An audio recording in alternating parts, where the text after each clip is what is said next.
to open this up for questions or even comments from the public. Yes? It doesn't work, so what? You can stand. Okay, my name is you can stand. I prefer to sit down. I'm shivering. Seriously. This event is under the title Refugees and the Host Communities. I am one of the victims that come from those hosting communities. I think that all this panel is a mockery and a disgrace, because it's like, speaking about the Israeli conflict, the Israeli-Arab conflict, without inviting Arabs or Palestinians to the discussion. I think that first of all, there aren't any communities in Tel Aviv anymore. The refugees and the illegal immigration, the flocks of massive immigration that came to our neighborhoods, helped by the government, by the municipality, and by the aid organizations that doing everything in our places, shattered our communities into pieces. I think that it's really, you feel full of yourself, you feel as saints, you're doing beautiful things, you see them as beautiful things for other people. And no people from South Tel Aviv came here to speak out and to speak their opinion. I think it's a disgrace, and we can see. I'm sure that most of the people here don't live in South Tel Aviv. I don't speak about the refugees, and you will go back to your safe home. I'm sure that you don't live in South Tel Aviv, and it's very comfortable to you to live in a very good, decent place in the city, and then come and say what we should do. Another thing that is, you look us as incited mob that is a tool of the government, and you always call to unite our struggles. You say to the people in South Tel Aviv that you should fight with the refugees, as you call them, in order to get better conditions, though we don't share same destiny and we don't share ambitions and dreams. I do think that, as I said, I'm baffled to say what I really do think about this situation, because I do think it's a disgraceful charade, and it's very sad that the real victims of the communities that had been destroyed are not here to say and to speak for them and to tell our stories. My father is one of those victims. He lost his job because of the cheap labor force of Eritreans that took his job. My life has been a hell for the last 10 years, and I think it's very, this is a pattern of, as I said, it's like speaking about the Palestinian-Israeli conflict without inviting any Palestinian to speak. I think it's a disgrace. Thank you very much. Okay. First of all, thank you very much for giving this voice. I must say that for me, by organizing the panel, I'm sorry they didn't bring the local voice. I will make sure that next time I'll do it. What? No, but wait. And I really would like to present this as a question for the panel. Like, what about the host community in South Tel Aviv? If they are suffering from the refugee or displaced population that is coming to South Tel Aviv, what it's about their condition? I don't think that they can speak in our name. Sorry, I'm not. I don't think that they can. You cannot. You can ask them about their opinions. You brought here it's so unbalanced panel, because Excuse me. I understood that it's not a balanced panel. I'm not telling them to represent you. I'm happy that you are here representing yourself and your community. I just would like to hear their opinion about the subject, and then we can continue. Unless you want to just break every discussion we're going to have here. No, unless that's your purpose. No, this is not okay, thank you. אולי אם יש שאלה, אז אמירה. אם יש שאלה. השאלה היא איך נותנים... No, but I'm sorry, it has to be in English because most of the participants today do not speak Hebrew. Okay, the big question was how you put a name on the panel about the refugees and the hosting community, or inclusion and exclusion, whatever, without even thinking. that you need to hear the voice of the hosting community. The forced communities. The forced hosting hosts. community. Forced hosts, The yeah, exactly. almost raped hosting community. He didn't organize this. That's what I want to say. We are not going. That's the question. This is the question. That's the question I can Because it's not the first time we meet it. And it's We not meet a it all panel the time, exactly all the about time. refugees in South Tel Aviv. It was a general argument, and we touched also the issue of But this general refugees in argument South has Tel an Aviv. aid organization representative speaking and a refugee speaking. So if it's a general argument, but there are people from one side speaking, then either it's not a general argument or it's I unbalanced. saw it really as a general as a argument. discussion with sides, though. It wasn't presented as a debate But and a discussion where's with the sides. So why to come to a forum if you're not going to listen to us? So change the name of the panel. Don't call it. Don't Refugees say and host communities. host community. Don't say. Exactly. Say it's a panel about our poor and our. Everyone can say it? Yeah. Or you want to speak? I can invite you to the panel, you can speak. No, no. So, first of all, we, and I said it in the beginning, wanted to present the case of refugees in a global perspective, not specifically local, South Tel Aviv.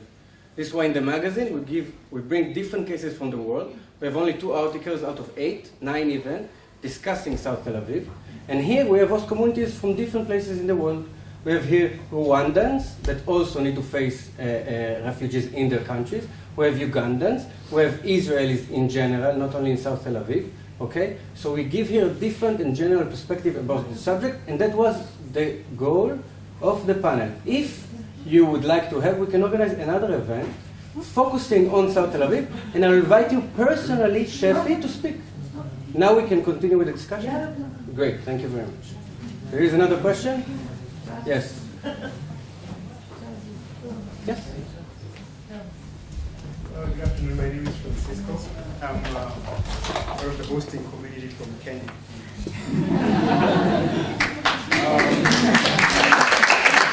Thanks. A few things. One is just generally when we talk about Kenya and Kakuma, as our friend Sylvain demonstrated, we host one of the largest refugee camps in Africa. Generally in the world, we're the second largest in Africa with around 300,000 refugees. And what the situations he portrayed are actually the truth. You know, in that number, you can imagine 17 nationalities. Think of Sudan, think of Somalia, think of now Southern Sudan, and a host of other countries. And I was even amazed that we had Congolese there. The challenge is that in our country, and I think in Israel, which probably we as democracies share, is that immigrants or refugees are sort of viewed as there's a criminalization of refugees. And that's what happens now in the cases of, for example, in Israel, whereby the refugees are thought to be coming from Arab countries, Sudan in this case, are going to be viewed as going to be leaning towards, in the Israeli-Palestinian conflict, to the Arab side. And so in Kenya, the context is quite different. We have a lot of refugees from Somalia, and we have a Somali-Kenyan ethnic that, in this case, gives us 2 different and divergent opinions of the Somali refugees. The Somali ethnics who were born in Kenya and have integrated into society have become very successful businessmen, run some of the most high-profile business ventures in Nairobi, but there is a creeping element of radical Islamic movement, and a lot of the suspected insurgencies have been caused by this, again, particular ethnic. So in such cases, the Kenyan rhetoric towards the refugees in our country would be like, okay, we need to create a barrier between, for example, Kenya and Somalia to prevent infiltration. But as we've discovered, even in the case of Israel, that's not always the solution. What do you do with the prevailing situation inside the country? That's one comment on Kenya as a hosting community. About exclusion, I thought to bring this up. I think there's one other aspect of exclusion, which is health, access to healthcare for refugees, is very, it's an issue that needs more and more efforts being put into it. Of course, there are 8 organizations that offer free clinics and checkups, but then that's at most, that's what happens. Refugees post their initial entry into countries, into communities, have to travel further and engage in institutions that, which probably would not offer them healthcare, affordable pricing, and other related aspects of access to healthcare. My final question is to the former member of Knesset. I understand about the debate about, maintaining the Jewish character of the state, and I think this is what is the basis, I think, of the anti-infiltration law. I wondered if during your time in the Knesset, or during your time in formation of the law or the bill, were there any efforts to move Israel towards, the global movement in terms of appreciating immigration as a global phenomenon, and of course, as Tal also shared, incorporating aspects of the convention into domestic? Okay. Thank you for the question. You're from Kenya, right? Right. Well, I was in Knesset. I was the chairman of the Knesset Committee for Foreign Workers, as we call them here, and we did have some discussions that I initiated in order to talk about the refugee problem, which is an international phenomenon, not just in Israel, of course, not just in the Middle East, but in the whole world. No, there was no government interaction, no government special position on that at all, I must say. I would even say that, officially speaking, Israel doesn't really have a position on that. I mean, Israel is a part to some conventions, international conventions, but Israel is not preoccupied in any way with the international aspects of the issue. Israel is very much concerned with the issues of people crossing the border, defense, in Tel Aviv, everything that we have. This is a main issue in politics, but the international issue is not at all a matter of concern here. I would even say that following the news coverage of now what happens in Syria, in Europe, about the refugees, so many people in Israel say, look, now other people understand what we are dealing here with, okay? And even though in Syria just over 11 million refugees already, just from Syria, okay? Half Jordan, half Lebanon, Turkey, coming to Europe, this is a huge proportion. But nevertheless, the Israeli political scene is preoccupied with the problems here and not at all with the world problems. As I told you, and it's very important to understand this point of view, Israel is concerned with Jewish immigration. Okay, so once there is like a Jewish community under threat, like for instance in France now, there were some terrorist attacks, okay, targeting Jews. Then there is a wave of immigrants coming, Jewish immigrants from France. So this is the main preoccupation of the government. And I fully agree with my colleague here that it's not only about refugees. Israel doesn't have a real foreign policy perspective. Even if you look at questions of environment, work, labor, refugees, health, etc., etc., we don't have a global view. Israel is focused with its problems here, and we have problems. By the way, it's not one or two. yeah, it's not that we are free of problems. It's a country with a lot of problems, and so, for instance, and just to finish with the refugees, you have to understand that, for instance, with Syria is just across the border. It's like a slaughterhouse. Almost 500,000 people killed already in Syria, and so. Israel accepted to treat some wounded people, maybe like 1,000 so far, but no refugees. And so if you ask Israeli politicians or Israeli media, public opinion, they would be against getting refugees from Syria. Okay, so you have to understand this is a very sensitive issue. I think it should be changed. I mean, because as I said before, it's not that Israel is not dealing with these populations. For instance, as I explained, Israel is importing a lot of foreign workers to work here with a visa.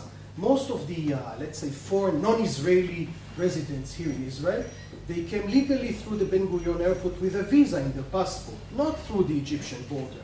They were brought by manpower companies to work mainly in agriculture, health, assistance, etc., etc. Philippines, Thailand, Nepal, now from China, as I explained. So the government does bring a lot of people, a lot, but we don't have a sound legal foundation for this entire phenomena. This is why we have this problem also in Tel Aviv. So we have to bear in mind this aspect. Thanks. Thank you, I just want to add something about the dynamic between host community and the refugee community. When I talked about the problem with space and exclusion, in Kenya, for example, they tried to separate the Somalis to other communities. Even Dadaab camp, as you know, it accommodates mostly Somalis and no other nationalities.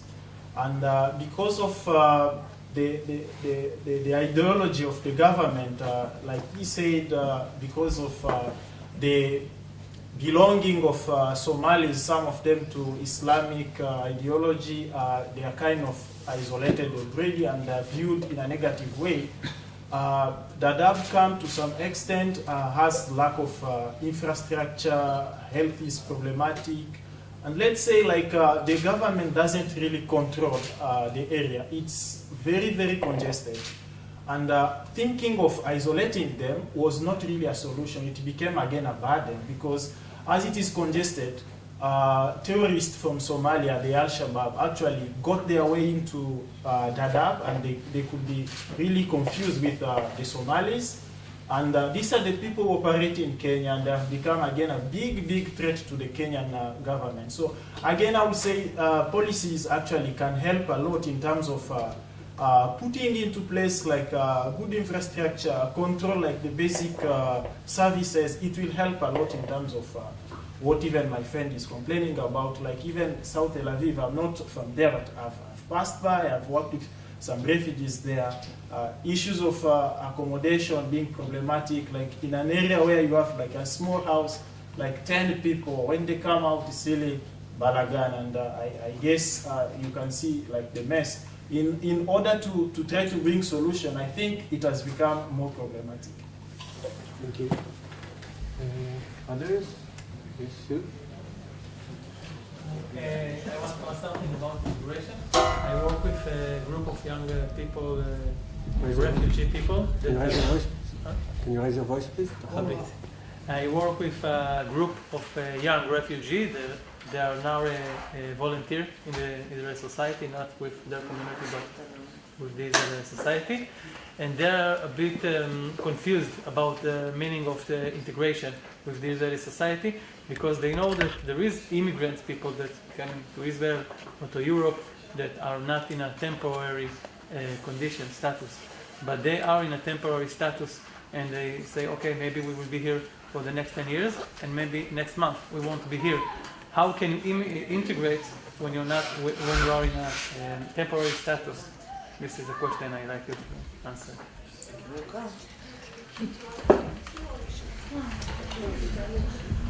So yeah, the problem of status, that's a really tough one. So most asylum seekers only have temporary status, what they call conditional release visas that are for a duration of 1 to 3 months.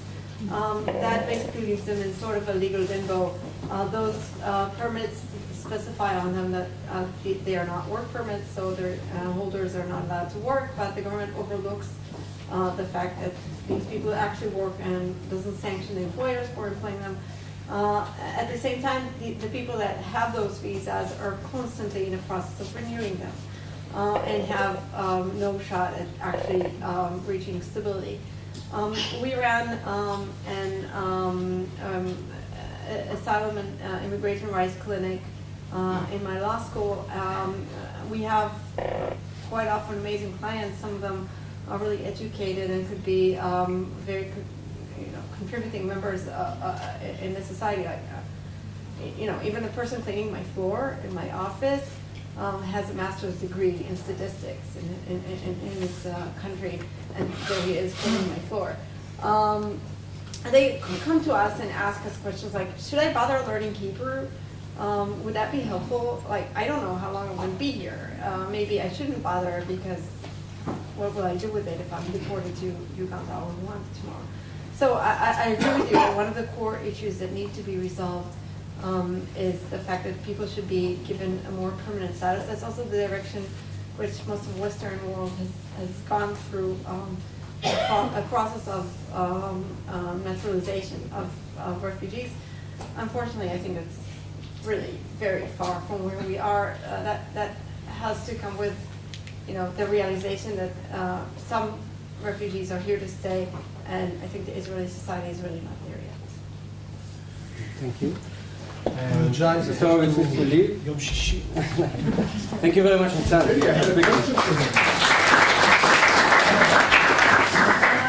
We'll take a few from the back and then we need to close. Please don't forget it because I have two focused questions to the two remaining Israeli candidates.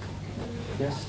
I was just wondering, what is the status of children that were born here with the children of the refugees with the normally in Israel, when you are born here, you are given a citizenship. No, so usually the way it goes is that there's either what is called the law of blood, that you're given citizenship based on the blood that runs through your veins, whether it's the blood of a citizen or not, or the law of the land, which means that you're given citizenship based on the question of whether you were born on the land of the country or not. Here in Israel, what we have, like the main principle of citizenship law is the law of the blood. So people born here are not automatically granted citizenship. What we did have are two, allegedly one time, government decisions giving amnesty to children of migrant workers. That included a tiny number of asylum seekers children as well. I don't expect any more decisions of that sort, but the vast majority of asylum seeking children are as statusless as their parents. Thank you. Orlando? Yeah, I had kind of a two-part question, and the question he left, and it was more about also the kind of status of like Palestinian workers that are working within the Israeli market. You see them all over the center. They're basically building the city. And I was wondering what kind of lobbying happens within the government in terms of just this as a process of potential integration. It's always in terms of security and also just questions that we couldn't handle the society, but they're already very much a part of the societies here, just many people don't see them. But I also wonder, because I think Palestinian workers within Israel are increasing, if that's causing any tension amongst the other foreign workers and other populations that are also seeking those jobs, and if it's causing tensions within the communities themselves versus, between the state and the refugees or foreign workers, if within the populations themselves, if there's conflict because people are actually going more towards having local people or Palestinians working for them rather than outside workers. So we're really diverting from the issue of refugees here. I don't know whether you're talking about... Because they are refugees. They consider themselves refugees. I don't know which Palestinians you're talking about. Are you talking about Palestinians with Israeli citizenship? No, or Palestinians from the refugee camps in the West Bank. Okay. So I don't know that there was a dramatic incline in the number of permits for Palestinian employees. I think it went to 100. But to the extent that there was, we're talking about a very different kind of presence here. Palestinian employees in Israel are what we call frontier workers. They come here, but they don't acquire services from the Israeli government. If they get sick, they get health care from the Palestinian National Authority. Their children go to school in the Palestinian National Authority. That's a very different type of a relationship that they have with the state. Also keep in mind that their permits are always kind of, it depends on the security situation. Sometimes their permits are taken away, sometimes there are closures, sometimes they can't regularly show up to work, and it's a very dynamic situation. I don't know of any research on the issue of whether they're competing over employment with refugees or with Israelis, and to the best of my knowledge, it's still a phenomenon of a relatively small scale. And I can't answer your question about lobbying in the government. It sounds forte, not mine. Okay. זהו? I still have a question. I have two focused questions that are very brief. Maybe just My one. name is Lior. I support my friends from South Tel Aviv, and I've also begun sort of involvement with the local population. I'd like to ask Tali Kritzman Amir. I'm going to change my question because it's not it's left, and you've already said a few things that sort of connect to that question. But about integration, about incorporation, how do you think the state should go about incorporating or integrating asylum seekers, considering, you spoke about blood, the tremendous amount of bad blood between the refugees and asylum seekers and the local host community or the forced hosts? That's my question about this interaction between the host community and the refugees, and I'd appreciate if you address that from the perspective of the host community. If you say that several of them are here to stay, how should the state go about that, about integrating them with regards to its own citizens who have been discriminated and oppressed for many years? And to Ophir, I'm sorry I didn't catch your name, Ben Menashe? Ben Shlomo. About the children and the kindergartens, the toddlers. How do you feel, or what do you know about Israeli children, and I mean Jewish children, not children holding Israeli citizenship, living in Neve Sha'anan, who haven't got neither kindergartens nor schools in their own neighborhood? So that's my question about the children issue. Thank you. Liad, you want to let me maybe address the first part of that question? Is that okay? Yes, please. Hi, my name's Emily, I live in South Tel Aviv, I live in Kiryat Shalom, and the question you just asked is one of the things that we'll be looking at in the course that I teach next semester in Global. So it's a great opportunity to answer what I think is a really well-phrased question. What can be done to make it work better? And I think the first piece of that answer is about decriminalization. Is moving away from almost everything that these people who are living here daily is doing is criminal. Stop the decriminalization and start using some spatial remedies and social policy remedies to see where are stores where people can legally open restaurants instead of illegally having restaurants? Where are places where they can legally sell stuff that they're making? Where are ways that they can be living in decent conditions? I understand that's not what you want on Shapira. And I walk home 4 times a week. I walk home from the central bus station through Masilat Yeshurim to my house. And yes, I feel less safe now than I did 10 years ago. I agree with you. I also feel less safe. But the answer isn't to criminalize. The answer is to say, how do we work together so that these people who want to make a decent living, who want to be able to raise their kids well, can afford to do that? How do we work so that we can absorb them the same way? I'm going to end here because I don't want to take over the conversation. The same way that the city of New York absorbed my great-great-grandparents many, many, many years ago. Good schools, good opportunities to work well. And you don't live well at first. The housing conditions aren't great, but over time, hard work, and it gets better. That's what we need to do. We have so many years. I'd really like to hear Tali's addressing this issue, if only briefly. So I completely endorse what Emily said. I want to maybe add 1 or 2 things. I think, it's no, our case is no different than other countries.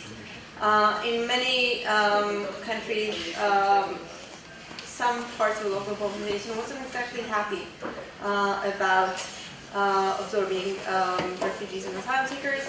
I don't think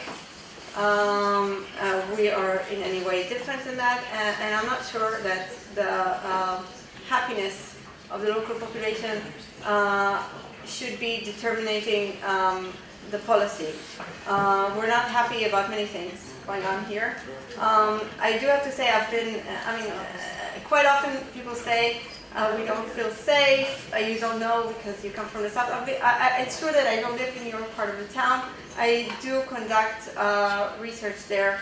I've done research there since 2002. It wasn't exactly Switzerland back then. I think the discrimination against people. Don't say it again because it's so offensive. Don't say it. You asked the question, please let her No, answer. Here, we had a sense of, in the past, we had a sense of community.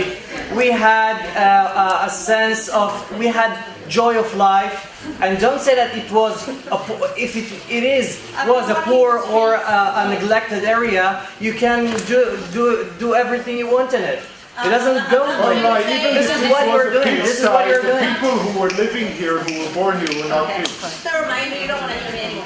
You have to present your message. I understand this. There was another question. I didn't know. You want me to answer? And then we need to finish, unfortunately. You asked the question, so maybe you should listen to her. If you want. I asked the question, I'm listening. You asked me about the situation of the Israeli. I thought you were thinking about Israeli children not having educational resources in Neve Sha'anan. Educational resources like schools and kindergartens being basic anchors of a community, of a healthy community. Not just in Neve Sha'anan, but also in Shapira and Shkunat Tikva. These are many areas that children and families lost the public area that they used to have. I agree with that. I agree that all of South Tel Aviv area lost many of its resources in the last few years. I do agree with that. But I think that you asked me this question because you understand we have some differences.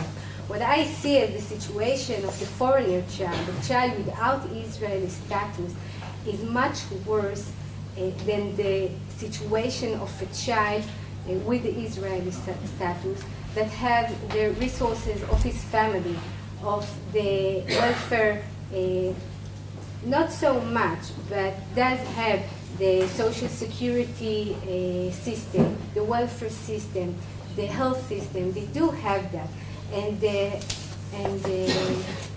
non-legal children do not carry all of these bases. Let me tell you, I'm a social worker as my profession, and I do understand that when we speak about families in need, Israeli family in need, we are talking about massive lack of resources and really, really severe problems. And even with that, the situation of children with no status is something that we can compare to children in orphanage in former Soviet Union. That's the situation of children in the babysitters. And when you draw the line, you need to draw it somewhere. I choose to put it here.